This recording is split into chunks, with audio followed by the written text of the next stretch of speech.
next slide, okay, which is T02. I will show you some very basic security attack. Okay, basically they are malware. Malware stands for malicious software. Here is a book called Cuckoo's Egg. Cuckoo 就是杜鹃鸟啊。那杜鹃鸟的特色就是它把蛋下在别人的巢里面。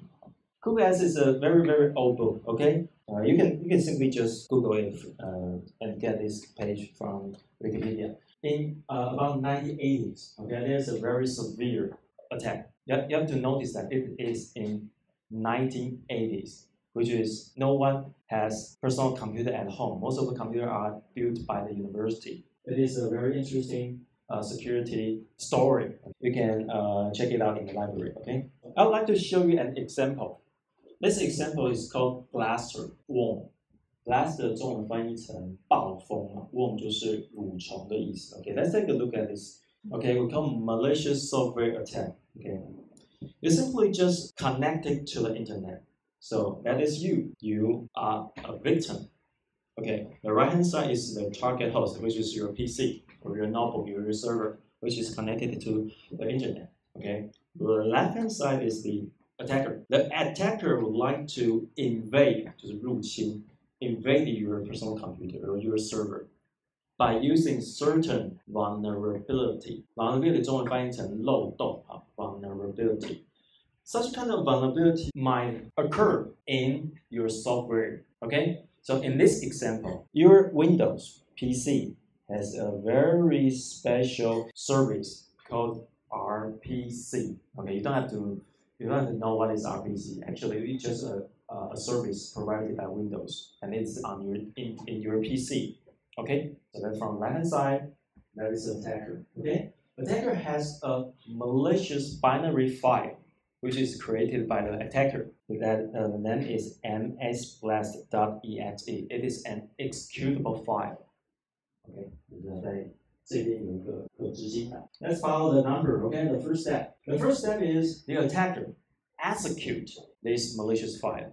So the very first things that the program do is create registration, check mutate. What does that mean? The attacker would like to guarantee the MS Blast, this malicious software, is the only malicious software in this attacker's PC.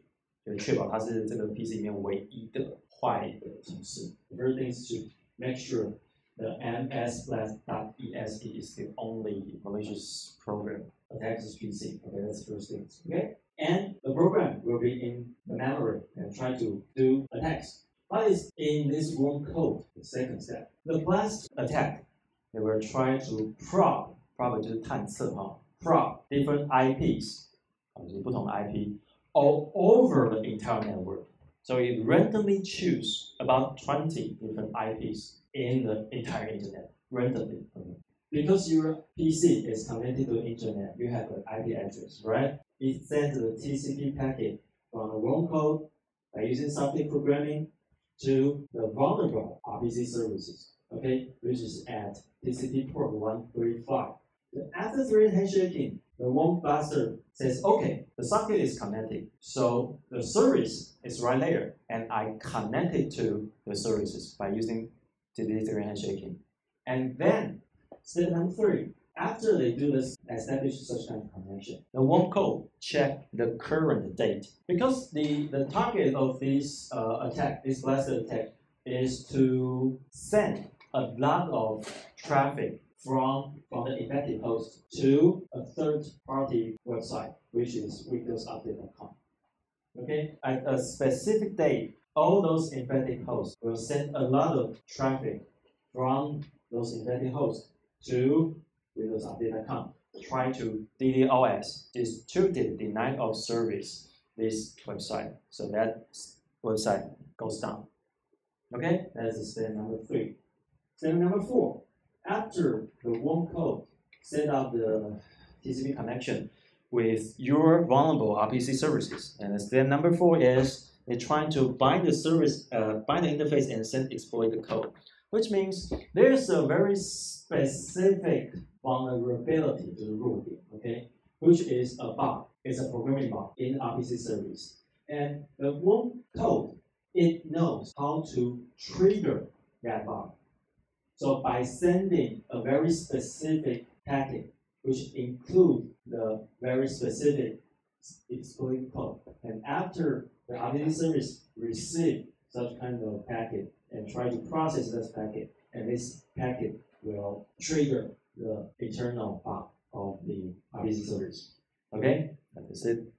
So after the bug is triggered by this specific packet, 4.1, okay, they will handle this RPC request. However, a certain vulnerability called buffer overflow, 中文就是冲虚异位，冲虚异位这个 bug. After buffer overflow, the RPC service will crash. However, the attacker will gain the execution right at the right-hand side. 就是它会得到执行的权限在右侧啊。At the right-hand side, and launch a shell code, which is right here, 4.2. And the shell code will open a new socket at TCP port 4444, 就是开个新的 port, trying to connect back to the faster warm code, which is step number 5. That specific vulnerability can allow the attacker to execute any arbitrary code at the right-hand side. And at the moment, the hacker tries to execute a shell code and open a new connection at TCP 444 and connect back to warm code. Okay, that's step number 5. Okay. And after that, okay, when the faster warm code receives such kind of connection, say, okay, you establish a new connection with me. And step number 3 is to create a new socket as a TFTP server. TFTP server is a UDP service. It allows the attacker can upload or download a file from or to the between the attacker and the victim. Okay, so it's step number 6 at UDP port 69. And correspondingly, at the right hand side, the shell code will create a new process which is act as a TFTP client to interact with the TFTP server, try to download a file, which is step number 8. Let's exchange what kind of command the shell code should apply on the TFTP client. Number 8, get the file. Which file? This one, the purple one. msblast.exe will be downloaded from the TFTP server at the attacker side to the victim side. Okay, so after step number 8, the victim at the right hand side obtain the msblast. So that is the entire cycle of how a blaster attacker leverage a vulnerable RPC service to buffer overflow these services and then create another new process to download the msblast.exe file. And after that, at the right hand side, the victim will become a new attacker and it further to attack another new victims and so on and so forth. One attacker, it can attack 20 victims, right? And 20 victims, and then further attack 20 victims, and so on, so forth, so on, so forth. That is one of the, it is a classic example of worm detection. Okay, so basically, if you use a very old Windows and if this vulnerability is not patched, that patch 就是修正。你的这个漏洞没有被 patch 的话 you will be infected by such kind of cyber attack. Okay, that is one very classic, very commonly seen blaster. We call it the worm. Why do we use the term worm to describe such kind of thing? Because it can do what? 就是自我散布啦，自我散布。另外一个是就是自我复制，还有自我散布。那这个特点啊 because of the feature of because self-propagation and self-replication is like a worm. 外国人的 worm 就是那个比较一般来讲就是泥鳅的那种虫啊，因为泥鳅那种虫，你把它切，它会自我复制嘛啊，因为它有那个你切断它自我复制嘛，所以他们用 worm 来形容这个字，因为 because of the self-propagation and self-replication feature, so we use the word internet worm to describe such kind of process. Attack vector is the method how an attack enter the victim. So there are several different techniques. Okay, for example, as we mentioned before, bubble overflow, okay, stack overflow, heap overflow. Okay, insufficient authentication, insufficient input validation, some social engineering. Those are related to attack vector. In Mandarin， 就是在中文里面 ，attack vector 完全没有翻译，所以它的意思就是说，它怎么样进入到攻击的，就是被攻击人身上，那可以有很多种方法，即使像 social engineering 也算是，就骗你点什么东西。So there are several different attack vectors, and we will in the following few weeks we will talk about different attack vectors and how do we block those methods, okay, by using data analysis, okay. Operational impact, okay. This part is just for reference. That means after those attacks get into your PC, get into your server, what will they do? For example, they misuse your resources, they steal your information.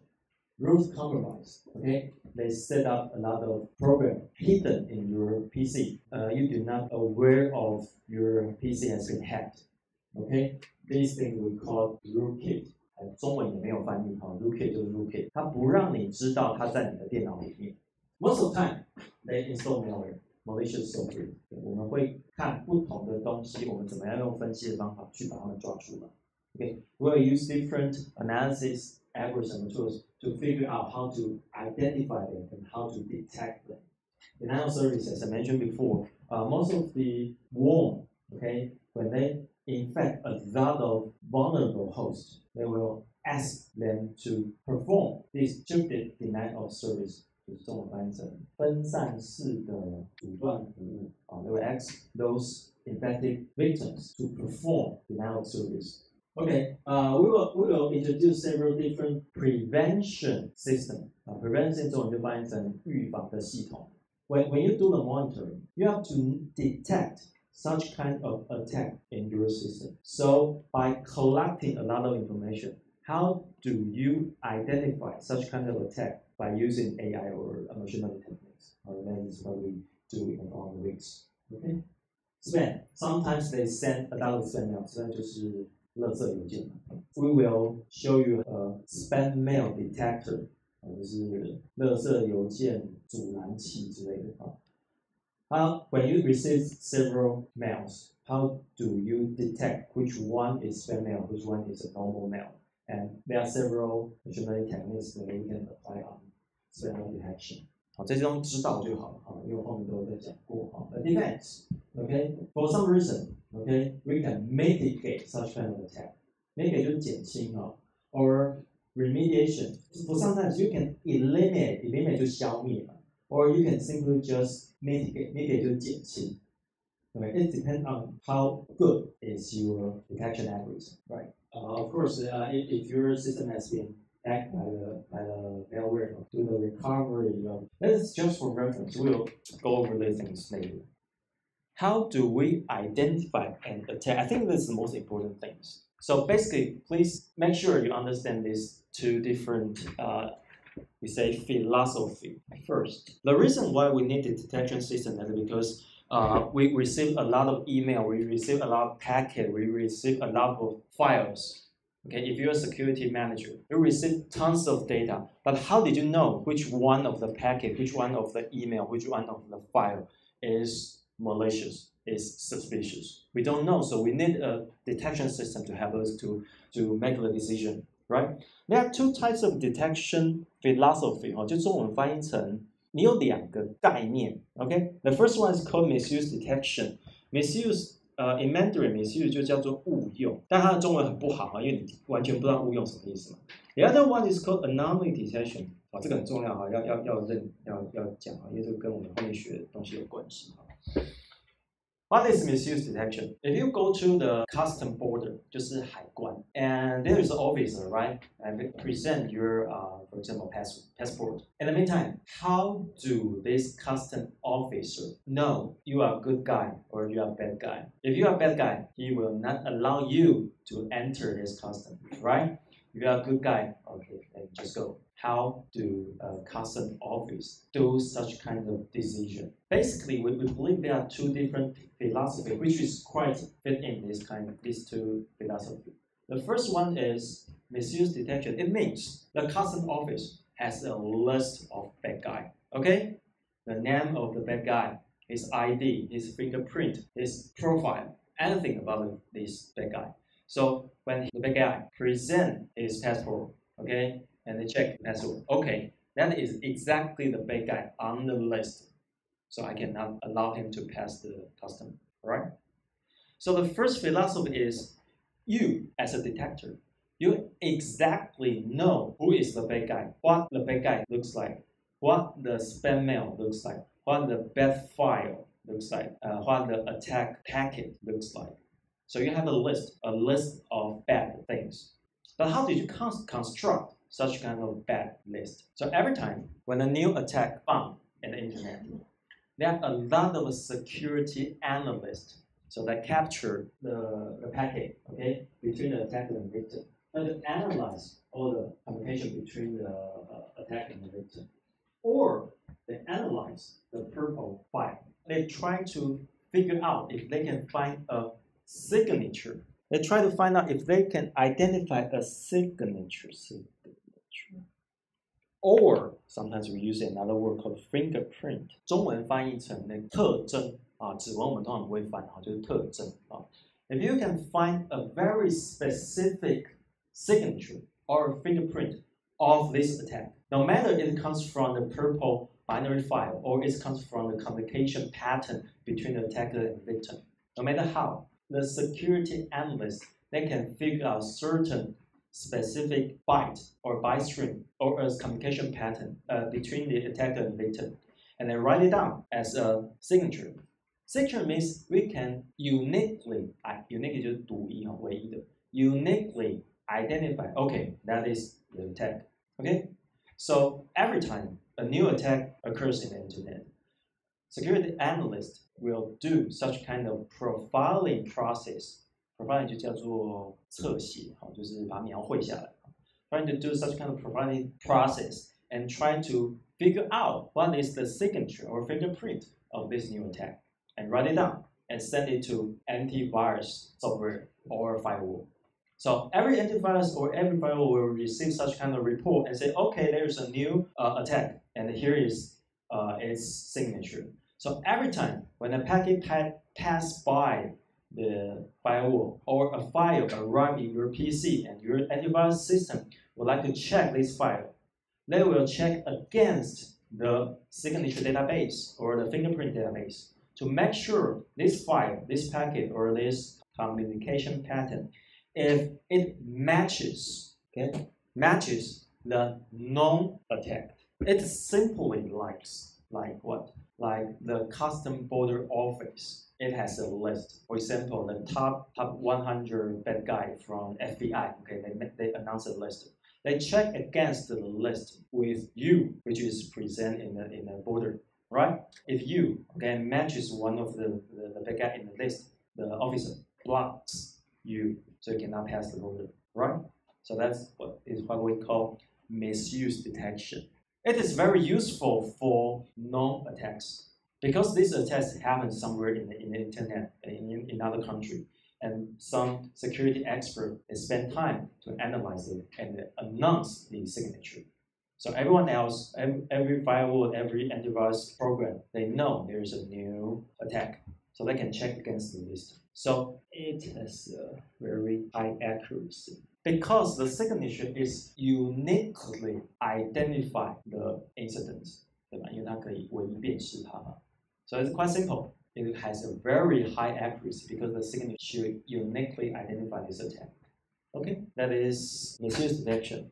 So how about the other one? At the custom border, the officer usually has another philosophy, what we call anomaly detection. If someone comes to the custom border, the officer asks some question, and if you cannot properly answer his or her question, and you feel very nervous, the custom border office may think, why are you so nervous? Is there anything wrong with you? or if you carry some illegal product or something else.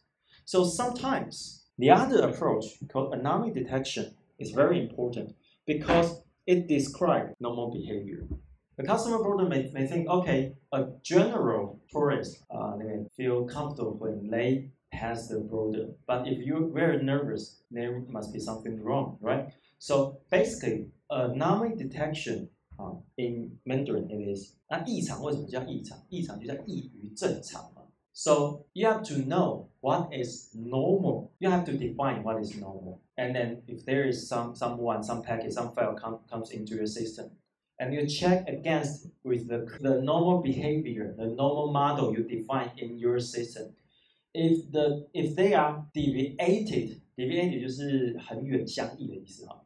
If they are deviated, then you can say, okay, I have a normal model. Usually people would act based on the normal model. However, the current incident, file or a packet or a person, they deviated from the normal model. 就跟这个正常的模型相异嘛 deviated from the normal model.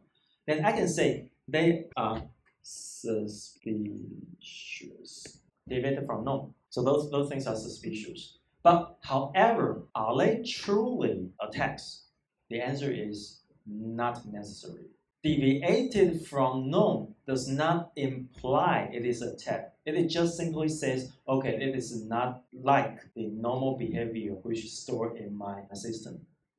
就是相异并不等于攻击，相异只是你觉得它很奇怪而已。So how do we use it? Okay, we can use such kind of technique to detect unknown attack, however, with low accuracy. Because there are some attack that is not known yet. So when the new attack present at your firewall, at your gateway, you don't know it because it's a new attack. No one has analyzed it yet. So you don't have the signature or fingerprint of this new attack. So basically, the only thing you can use is you check it against with the normal model or the normal behavior. If it deviates from normal behavior too far away, then you can say, okay, that is a very suspicious behavior. It's a very suspicious packet, email, or person. So you can make an alert. You can trigger an alert, say there's something wrong with this person. So maybe you have to do some further analysis to this kind of packet file or this person. Okay, so such kind of philosophy can help you to detect unknown attacks because you don't know its signature. So further, maybe you really identify a new attack and then you ask your security expert to help you to generate a new signature for this new attack. But so you have some possibility to identify unknown attack. However, the accuracy is a little bit low because, as we mentioned, deviated from norm is not directly infer an attack. So in the most of the system, these two kind of approach, we say detection philosophy or detection approach, you don't simply just use one of them. Most of the time, you use both of them. So you can have a very high accuracy to detect known attack, and you have the possibility, you have the capability to detect unknown attack. These two things is very important in our following classes because when we design a detector, most of the time, our class is design a detector for email or for packet for malicious files. You have to figure out how to combine these two philosophy in your program. 好，你们要把这两个记住，因为我们之后设计那个我们的 detector 的时候，你要想想，有时候你要用上面这个概念，有时候你要用下面这个概念。去写你的 program. So the next thing is that how do we collect all those data? Okay, there are several different ways. Okay, the first one is called network telescope. Okay, which is related to honeypot. Network in Mandarin, network telescope 中文翻成没有中文，就是网络望远镜嘛。那 honeypot 的中文是诱捕网路。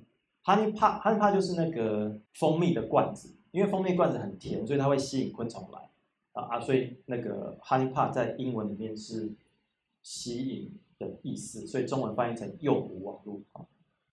Okay, so a network telescope, you find an IP address which is not used in your company, unused IP address, and you set up a program in that IP address. The program can accept any incoming socket communication request. Let's take this one. That is internet. Okay, here is an attacker connected to the internet, and here is your company, and you set up a honeypot, okay, with the IP address. As we mentioned, if it is a worm, it will send a lot of probe, to the entire internet. Sometimes an attack will try to connect to your IP address and try to figure out if there's any vulnerability in that IP address, right? So on the contrary, 就是反过来说哈。You can set up a program which is called honeypot. It can accept any incoming request. For example, if it try to connect to RPC at TCP port 445, and your honeypot will accept this TCP connection and reply say, okay, you can connect to me. And the attacker will think, okay, there's a victim which I can try to invade. But actually, it is not a victim. It's just a fake program which can accept all the incoming traffic. There are a lot of honeypot in the internet and even in our university. We try to capture the malicious communication pattern from the attacker all over the internet. They will send arbitrary communication requests to any IPs in our subnet, and we simply just accept it. Such kind of honeypot will capture the files sent by the attacker, will capture the packet from the attacker, and so on and so forth. So in this way, we can collect a lot of attack, but our system will not be infected by the attack because our program is a fake program. It simply just receive all those packets from the attacker, try to respond. Okay? Or sometimes, okay, we'll set up a system, okay, for example, a very old Windows on the internet, and just wait. Wait for what? Wait for being attacked by the attacker. And of course, we will set up several logger, or we say monitor, to receive every packet, to receive any Windows event. 中文是 Windows 的事件，在控制台里面有。That we try to profile, 测试， try to profile what the attack want to do to this very old Windows system. And we collect all this information, and those information will be the input of our AI model, our machine learning model. And we analyze those things and try to figure out what the attacker want to do to our Windows system. That's another approach. Okay, on the network side, to collect all those files, all those packets, on the host-based side, to collect the files or the actions applied in our Windows system. Usually, what we analyze files. Okay, we will spend about 2 or 3 weeks to teach you how to analyze files. Okay, we analyze packet. We also have a class to help you analyze packet. Of course, there are some other things. For example, how do we identify if a web URL or web website is malicious or not? How do we justify an email is spam mail or exception? We will teach you how to build an intrusion detection system, which means when the malicious mail, malicious packet, malicious file comes into the system, and you have a machine learning algorithm to detect whether it is an intrusion or not an intrusion. Prevention means you analyze it online. So if you believe it is an attack, you simply just block this packet, you block this file, you block this email, so that a user in your company will not receive this packet, email, or files. So you can prevent the attack. Okay? Sometimes we do postmortem forensic. Postmortem 就是事后啊 ，forensic 就是鉴识，事后的鉴识。Okay? If you have a monitor in your company, if your company has been attacked, there should be some record being recorded in a monitor, right? So after the event, you can try to figure out what is all the undergoing entire course. Entire course of the attack. How an attack enter our company? What kind of protocol it used? What kind of technique it used to invade our PC? Okay? Lab reproduce, which means if we can obtain the execution file of the malware, we will reproduce it in the lab. We can monitor the host, we can monitor the network. So these two types of monitoring will have 2 different systems we'll introduce in later. Okay? And for how to understand an attack, okay? Of course, because Blaster is a very old cyber attack. So basically, you can find CVE, Common Vulnerabilities and Exposures. There are some white papers, okay, which describe how this attack happens, who wrote these programs, how many PCs has been infected by this malicious software. How do we patch your system? Something like that. Okay, the entire white paper will be described by the CVE. And as I mentioned, once the attack has been discovered by the security expert, they will try to make the signature of this attack, right? So Snow is a intrusion detection system. It's the open source, so a lot of companies use this kind of open source intrusion detection system. So there is a specific rule, which is Snow ID 351, which describes how do we capture the blaster attack. So after you apply this rule in the Snort intrusion detection system, then the firewall will block all the blaster packet. So your company, your network will be protected by this rule. Okay. So let's take a look at this one. Monitor attack lifecycle. It is a very, very new thing relatively. You can simply just Google monitor attack. Let's see how professional security expert, how they describe an attack. Okay, so you can see there is a matrix right here. So we have a matrix. Most of the time, we believe an attack is a very, very long process, has several phases. 就是一个攻击不是只是一个点而已，它是一个比较长期的事情啊。So there are several different phases. We use the word attack life cycle， 就是攻击的生命周期啊，它是一个长期的事情啊。攻击不是只有一个点而已。So there are several different tactics， 就是攻击的 tactics 是战略嘛啊，攻击的战略。For example, 14 tactics. Reconnaissance 就是评估探测的意思。Before you can really enter or you can exploit, before 就剥削， you can exploit vulnerable services, vulnerable PC. You have to do, for example, some scanning, some probing to make sure that is exactly the vulnerable host you like to attack, right? 我会做一些探测的工作。Okay? There are several techniques. For example, there are 10 techniques in this reconnaissance tactic 就是战术。这个战术下有很多的技巧。Okay?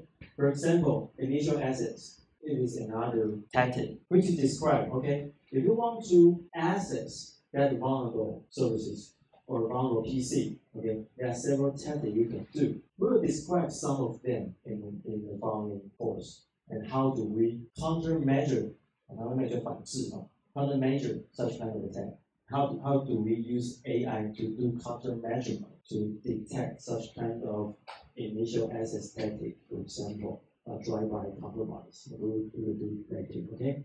Execution means, did you remember Blaster will execute the new process at TCP 4444, right? That's called execution. So there are several different execution. Privilege escalation, which means usually attackers try to gain execution privilege in your PC so that they can execute whatever the attacker wants to do. You have a lot of tactic and technique. As a whole, 就是全部加起来哈。We can describe how attack invade our system, the entire attack life cycle. I think the very last homework, we will leverage this table to help us to identify which phase the current attack belongs to. 听懂吗？就是我们最后的作业会利用这个表格，然后用一些 AI 的方法告诉你说，现在攻击已经走到哪个地步。好，这个以后最后一节课应该会用到。Okay, that is the first two slides I would like to share with you today. So let's go back to So today we introduce what is security management. So we introduced several concepts, which but most of them we have not mentioned later because we talked about algorithm and code in the following weeks. Okay, but you have to keep in mind those concepts. For example, what is safe? Why do we need this concept? What is security? Security as a control method. We have several managers need to apply certain rules, certain laws, certain policies to help us to build up the security control system. And then we want assurance to help the security system to make sure they function properly, right? And we introduce a classic attack to make sure you understand all the ongoing communication between the attacker vector and all the files used in there. We'll analyze packet and the files in the following class. Okay?